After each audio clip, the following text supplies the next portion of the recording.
नमस्कार मित्रों एवं मेरे प्यारे बच्चों, क्वेश्चन नंबर सेकंड ले रहे हैं एक्सरसाइज 5.2 से।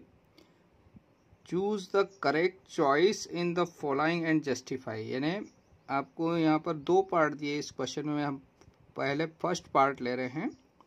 तो फर्स्ट पार्ट में आपको मल्टीपल चॉइस वाले क्वेश्चन दिए हैं। क्वेश्चन दिया है तो क्या कहा है कि 30 टर्म ऑफ एपी, ये एपी दी हुई है बच्चों 10, 7, 4 एंड सो ऑन।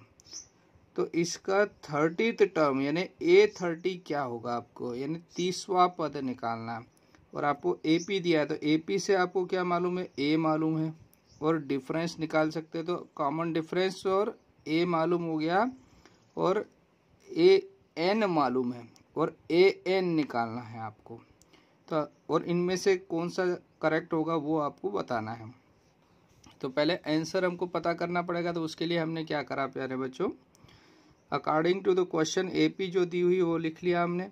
तो फर्स्ट टर्म ए, तो सबसे पहले मैंने बताया था आपको इनको नंबरिंग कर दिया करो, A1, A2, A3, मतलब इनको नाम दे दिए टर्म्स को।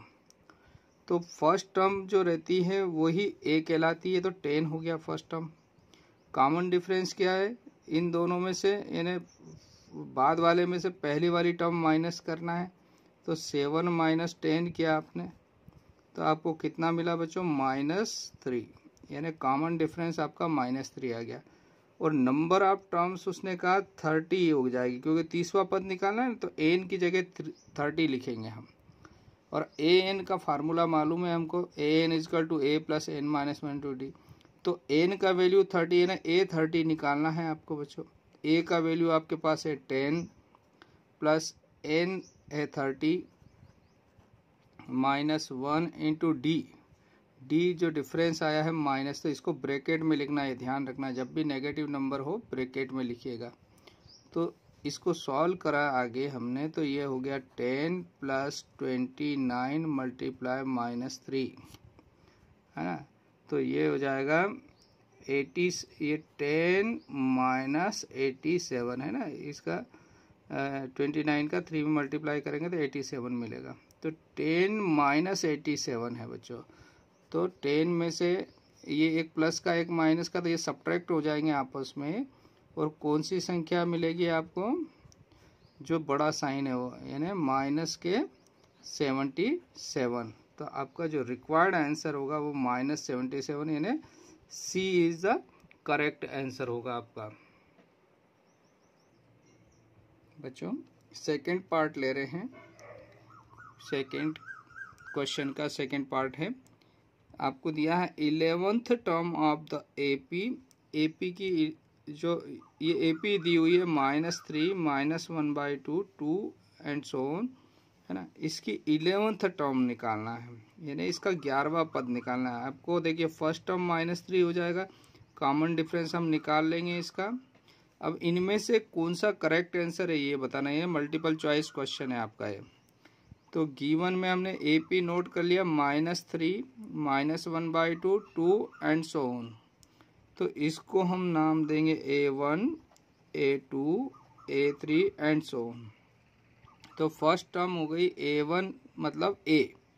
तो A का वैल्यू हो गया बच्चों -3। डिफरेंस जो है सेकेंड में से फर्स्ट टर्म माइनस करेंगे, तो डिफरेंस हम यहाँ पर निकाल लेते हैं, कॉमन डिफरेंस। यानी सेकेंड टर्म है -1/2 माइनस, अब ये फर्स्ट टर्म माइनस की तो आप माइनस लगाइए, यानी तो गलती हो जाएगी आपको, यानी माइनस है तो ब्रैकेट में लिखिए मतलब। तो इसको सॉल्व किया हमने तो हमको मिल रहा है बच्चों -1/2 + 3। इसका एलसीएम लेंगे तो 2 आ गया बच्चों। और इसको यहाँ पर सॉल्व कर लेता हूँ है ना। तो क्या हो जाएगा, नीचे एलसीएम आ गया 2 और ये -1 + 6 हो जाएगा बच्चों।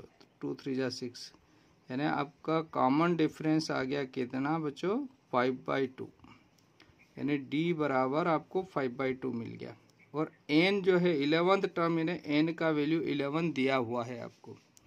तो यहाँ से वैल्यू पुट करते हैं अगर, तो ए एन की प्लेस पर 11 लिखेंगे। ए दिया है आपको -3 बच्चों, प्लस एन का वैल्यू 11 है, -1, और डिफरेंस जो आया है वो 5/2 आया है। अब देखिए ए 11 निकालना है तो इधर वाला ये पूरा सॉल्व कर लेंगे तो आंसर मिल जाएगा हमको। तो -3 ऐसा ही रहा अभी, प्लस 11 -1 किया तो 10 आ गया आपका, इंटू 5/2। 2 से 10 को कैंसिल कर दिया तो आपको 5 मिल गया। तो -3 + 25। अब -3 और 25 को हमने सॉल्व करेंगे तो ये 3 माइनस हो जाएगा 25 में से, तो 11th टर्म जो है वो आपका आ जाएगा 25 में से 3 माइनस किया तो 22। तो 22 इज द रिक्वायर्ड आंसर, यानी करेक्ट आंसर जो है आपका कौन सा हो जाएगा, बी वाला। ये आपका आंसर हुआ, यानी बी ऑप्शन जो है वो करेक्ट ऑप्शन है आपका। बच्चों 5.2 एक्सरसाइज से क्वेश्चन नंबर 3 ले रहे हैं। बहुत अच्छा क्वेश्चन है और आपको ये कंपटीशन एग्ज़ाम में भी आएगा। इसका फर्स्ट पार्ट ले रहे हैं, इसके सभी पार्ट को आप अच्छे से समझिएगा। इसको लाइफ में हमेशा आपको काम आने वाला क्वेश्चन है और एग्ज़ाम पॉइंट ऑफ व्यू से भी बहुत इंपॉर्टेंट क्वेश्चन है। In the following APs find the missing term in the boxes, यानी यह बॉक्स दिया हुआ है, यहाँ पर जो टर्म आएगी उसको आपको फाइंड करना है। तो सबसे पहला काम क्या होता है बच्चों, जो भी आपको उसने एपी कहा है, यानी ये एपी है, तो एपी को हम नंबरिंग कर देना है आपको। मैंने कहा था ना, आप जब भी आपको कोई एपी दिया है तो उसको नाम दे दिया करो, A1 A2 A3, यानी टर्म्स को हमने A1 A2 A3 के रूप में लिख देना है। अब आपको कौन सी टर्म पता नहीं है, A2 टर्म पता नहीं है, चूँकि एपी है तो एपी का दूसरा पद मालूम नहीं है, तो आपको सेकेंड टर्म निकालना है। अब आपको इसको सॉल्व कर रहे हैं तो आपको क्या करना है, जो आपको मालूम है वो लिखिए सबसे पहले। तो गिवन में क्या हो जाएगा आपके पास, गिवन में फर्स्ट टर्म मतलब ए इज इक्वल टू आपको 2 मालूम है बच्चों, और ये लास्ट टर्म कहलाता है। लास्ट टर्म मतलब A3 है ना, इसका आखिरी पद हो गया ना। तो A3 दिया है आपको 26, आपको निकालना है A2, है ना, टू फाइंड A2। ठीक है ना बच्चों, तो बहुत अब आपका सवाल आसान हो गया। देखिए A मालूम है और A3 क्या होता है, तो यहाँ से अगर हम लिखें इसको, तो चूंकि A थर्ड टर्म होती है A + 2D, यानी इससे 3 है तो इसका कॉमन डिफरेंस में 2 का मतलब 1 कम, यानी n-1 होता है ना फार्मूला n टर्म का, यानी 1 कम हो जाएगा n से। n 3 है तो 3 - 1 मीन्स 2 हो गया। इसमें वैल्यू पुट करते हैं तो हमारे आंसर मिल जाएंगे बच्चों। तो A3 आपको मालूम है कितना है, 26। तो आपने A3 के प्लेस पर लिखा, यहाँ पर A3 की जगह पर क्या लिख दिया, 26 इज इक्वल टू A के प्लेस पर लिखा आपने 2 + 2 × D।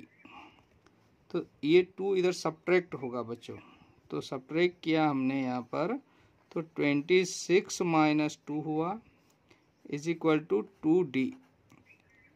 अगले पद में आपको मिलेगा, यानी नेक्स्ट आपको कितना मिल गया, 24 इज इक्वल टू 2D, और ये 2 से क्या करेंगे, डिवाइड कर देंगे, यानी 24/2 इज इक्वल टू D।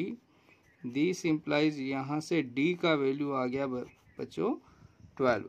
कितना आ जाएगा, D इज इक्वल टू 12 आ गया। तो D मालूम हो गया। अब आपको A2 निकालना है। तो A2 क्या होता है, चूँकि A2 होता है A + 1D या D, इससे एक पद कम है, A + n-1, n है 2 तो 2 - 1 मतलब 1D। वैल्यू रख दीजिए, आपका सवाल हो गया है। तो A2 इज इक्वल टू आया, A का वैल्यू आपको मालूम है कितना है 2, और D आया आपके पास 12। इन दोनों को ऐड कर दिया तो ये हो गया 14। क्या हो जाएगा बच्चों, 14 मीन्स आपका जो रिक्वायर्ड आंसर है A2 is equal to 14। This is the required answer. तो यहाँ पर ये फर्स्ट पार्ट कंप्लीट होता है बच्चों आपका। प्यारे बच्चों, इसका सेकेंड पार्ट ले रहे हैं। देखिए आपसे क्वेश्चन में कहा है ये एपी है बच्चों, तो जब भी एपी है तो हम सबसे पहले एपी में उसको नाम दे देंगे टर्म्स को, A1, A2, A3 और A4, यानी आपको 4 पद एपी के दिए हैं।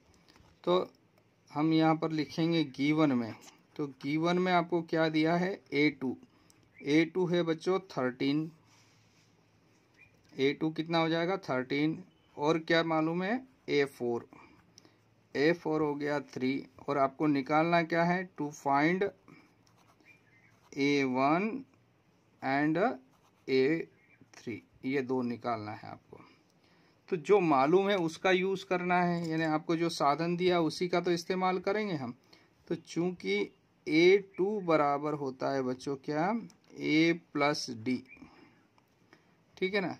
तो यहाँ से देखिए A2 का वैल्यू है 13, अभी A मालूम नहीं है बच्चों तो A ऐसा ही रखिए, और D भी मालूम नहीं है, D भी ऐसा ही, इसको नंबर 1 डाल दीजिए। एंड A4 मालूम है ना, तो A4 इजिकल टू होता है A प्लस कितना D होगा बच्चों, A4 A+3D, इसमें भी वैल्यू रख दीजिए। तो A4 का वैल्यू है आपके पास 3 इजिकल टू A+3D, नंबर 2। अब ये 1 और 2 से ये एक लीनियर इक्वेशन हो गई जिसमें A और D वेरिएबल हो गए, तो A और D लीनियर इक्वेशन से सॉल्व कर सकते हैं। तो हमने क्या लिखा, फ्रॉम 1 एंड 2 इनको सॉल्व कर रहे हैं, तो इसको ऐसा लिख लिया मैंने, A+D इज इक्वल टू 13, यानी इनको इंटरचेंज कर लिया, इनको भी इंटरचेंज कर देंगे तो साइन नहीं बदलते बच्चों, ध्यान रखना। पूरी दोनों टर्म आपस में बदल लेंगे तो साइन नेगेटिव नेगेटिव फिर पॉजिटिव हो जाता है।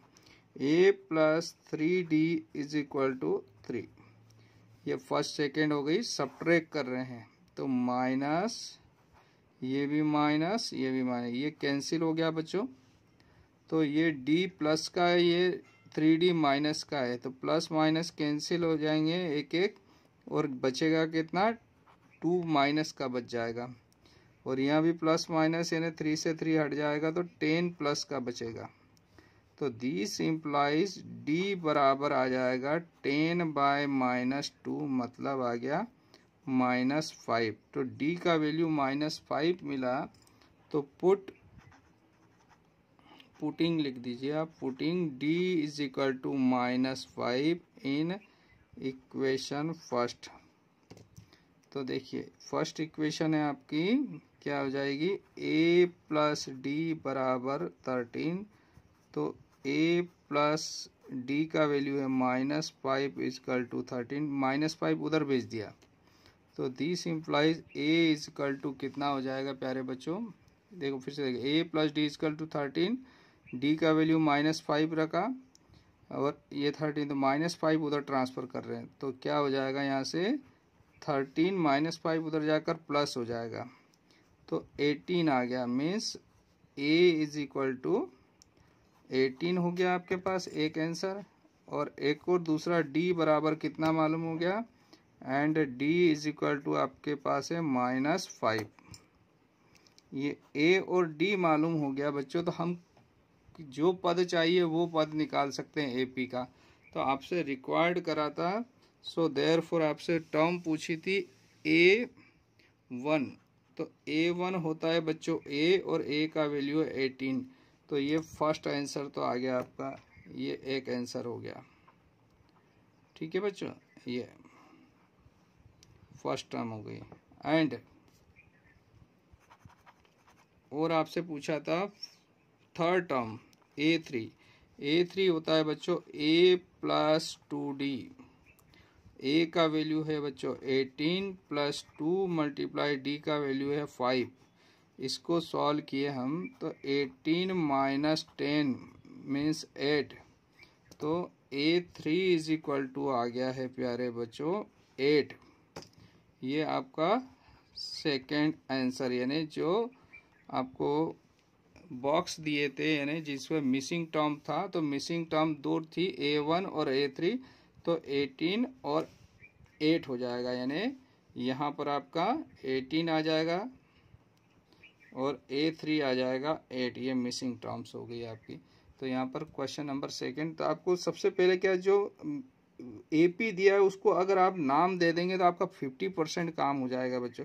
तो जो दी हुई है उसका इस्तेमाल करना था। A2 दिया तो A2 को A+D लिख सकते हैं, A4 है तो A+3D। यहाँ से दो लीनियर इक्वेशन बनी है, A और D निकाला हमने। A और D निकालने पर आपको जो टर्म्स मालूम नहीं थी वो हमने यहाँ पर निकाल ली है बच्चों। थर्ड का थर्ड पार्ट ले रहे हैं, बहुत अच्छा क्वेश्चन है। देखिए इन क्वेश्चन को आप करेंगे तो बाकी के AP के 5.2 के सारे क्वेश्चन आपको सॉल्व करना आ जाएंगे। तो सबसे पहले जब भी आपको AP दिया हो तो इसको आप नाम दे दीजिए, इन टर्म्स को नाम दे दीजिए A1, A2, A3 और A4। देखिए नाम देने से आपको क्या पता चलेगा कि आपको कौन सी टर्म पता है और कौन सी निकालना है। तो आपको कौन सी टर्म पता है, फर्स्ट टर्म, तो फर्स्ट टर्म A1 जो है वो A होती है। तो A कितना हो गया, फर्स्ट टर्म को A भी लिखते हैं। तो A = 5 मालूम है आपको, और A4 भी मालूम है। A4 यानी 9.5 है ना, तो इसको भी सॉल्व है ना, 18 और एक 19/2 हो गया इसको। तो ये दो टर्म्स आपको पता चल गई बच्चों। यहाँ से आपको निकालना है क्या, to find A2 and A3, ये निकालेंगे। तो यहाँ से देखते हैं बच्चों A4 क्या होता है। देखिए चूंकि फोर्थ टर्म को लिखेंगे A+3D है ना, एक कम होता है, कॉमन डिफरेंस का मल्टीपल इसमें। तो यहाँ पर वैल्यू पुट करी अगर हमने, तो A4 का वैल्यू है आपके पास 19/2 और A का वैल्यू है 5 + 3 × D।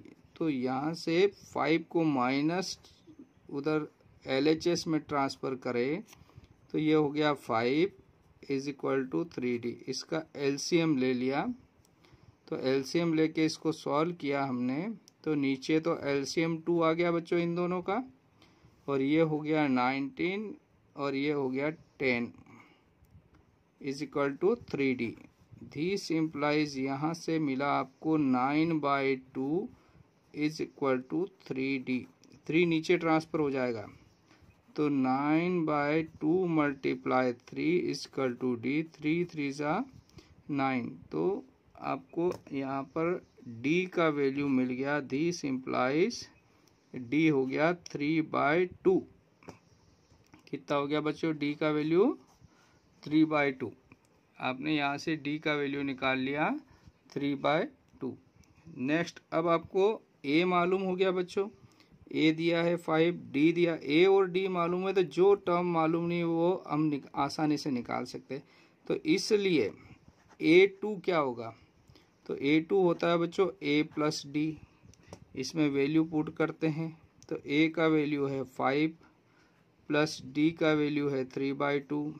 इसको भी LCM लेके सॉल्व किया था, LCM आया 2, 5 2 10 + 3 यानी 13/2 क्या आ गया, A2।